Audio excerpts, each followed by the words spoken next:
Have you ever really stopped to think about how a fish experiences its world?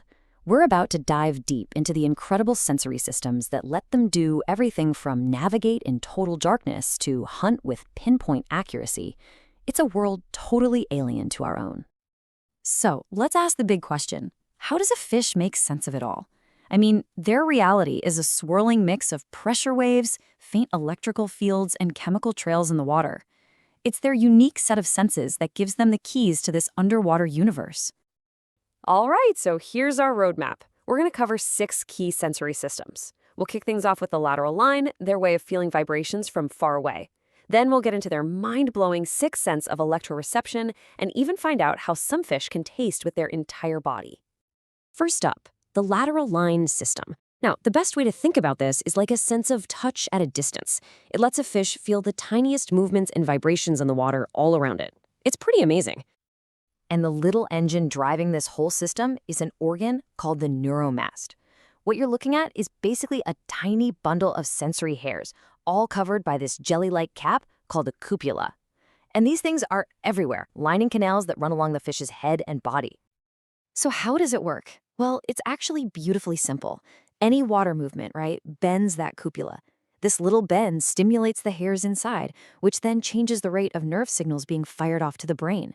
The brain then decodes all this information to create a 3D map of its surroundings, which you can imagine is absolutely critical for schooling with others and dodging predators. Okay, so moving from touch to hearing, a fish's inner ear is just a fantastic piece of biological engineering. It's a 2-for-1 deal. It handles both balance, telling the fish which way is up, and its ability to hear sound waves traveling through the water. So if we look inside, you'll see this complex system. You've got canals for detecting rotation, and these sacs that hold dense little ear stones called otoliths. These otoliths rest on sensory patches, and as gravity pulls on them or sound waves move them, they stimulate tiny hair cells, telling the brain about the fish's orientation and what's making noise nearby. Now, some fish, like a goldfish, have this incredible sound booster system. Their swim bladder, which is full of gas, vibrates when hit by sound waves. Those vibrations then get transferred by a chain of tiny, specialized bones, the Weberian ossicles, straight to the inner ear. It's like a natural amplifier, and it massively improves their hearing. All right, now we're getting into something that sounds like it's straight out of science fiction. Electroreception. This is the literal ability to perceive the natural electrical fields that all living things generate. It's a genuine sixth sense. And as you can see, there are 3 main ways fish use this.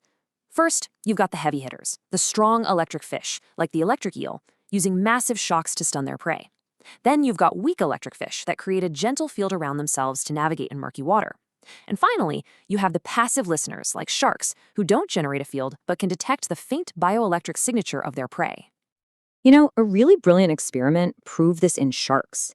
A dogfish could easily find and attack a flatfish that was completely buried in the sand. But when they put the same flatfish under a thin plastic sheet that insulated it electrically, the shark swam right past, totally ignoring it. That proved it. It was hunting with its electric sense. The organs themselves are different too. On one hand, you have tubulus receptors, which are tuned to high-frequency signals for active electrolocation. That's for the fish generating their own field. On the other hand, you have ampullary receptors, like the famous ampulla of Lorenzini in sharks. These are tiny, jelly-filled canals that are unbelievably sensitive to the faint, low-frequency fields given off by their prey. Okay, let's talk about vision. Seeing underwater comes with a whole unique set of problems. Light just behaves differently, and if you go deep enough, it vanishes completely.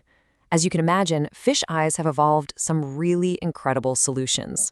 So the #1 adaptation for seeing underwater is the lens. See, a fish's cornea doesn't really bend light much because it has almost the same refractive index as water. So instead, fish evolved a perfectly round, spherical lens that has a super high refractive index. That's what does all the heavy lifting to bend light and create a sharp image. But in the deep sea, things get really, really weird. We see fish with these huge, upward-pointing tubular eyes, perfect for spotting the silhouettes of prey against the faint light from above. The barrel eye fish here literally has a transparent head to protect its super sensitive eyes. And get this, the spookfish has a mirror in its eye so it can see up and down at the exact same time. And all of this is driven by the photoreceptors in the retina. You've got rods, which are great for low light, black and white vision, and then you have cones for high-res color vision when it's bright. So, as you'd probably guess, deep-sea fish have retinas that are just crammed with rods to be as sensitive to light as physically possible. All right, let's talk smell, or olfaction. In the aquatic world, this sense is absolutely vital. It's what guides fish back home across huge oceans, and it leads them right to their next meal. So to smell anything, a fish needs water constantly flowing over its olfactory chambers. And they do this in one of three ways, either just by swimming forward and letting water flow in, or by using microscopic hairs called cilia to create their own current, or by actively pumping water in and out with muscular sacs. And what they do with this sense is just astounding. I mean, the most famous example has to be the salmon, right? It can pick out the unique chemical signature of its home river after years at sea. But fish also use smell to detect predators, find mates, and, in the case of sharks, to follow a scent trail to its source with lethal precision. And finally, we get to gustation, the sense of taste. For a lot of fish, this is not a sense that's just in the mouth, no. For them, it can be a full-body experience. I mean, just look at where the taste buds are on a catfish. They're not just in its mouth and on its whisker-like barbels. They're on its fins, they're all over its entire body. This means a catfish is literally swimming in a world that it can taste. And their sensitivity is just off the charts.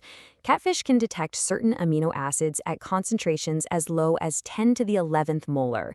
To put that in perspective, that is one of the lowest taste thresholds ever recorded in any animal with a backbone.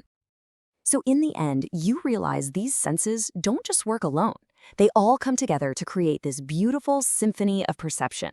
The lateral line feels the water, the inner ear keeps everything balanced, electroreception reveals a hidden electric world, vision cuts through the darkness, and smell and taste guide the fish to food, to mates, and all the way back home.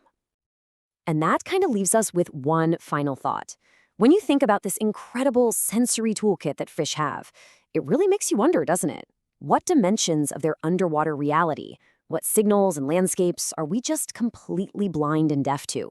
What other worlds are hidden right in front of us, just beyond the limits of our own senses?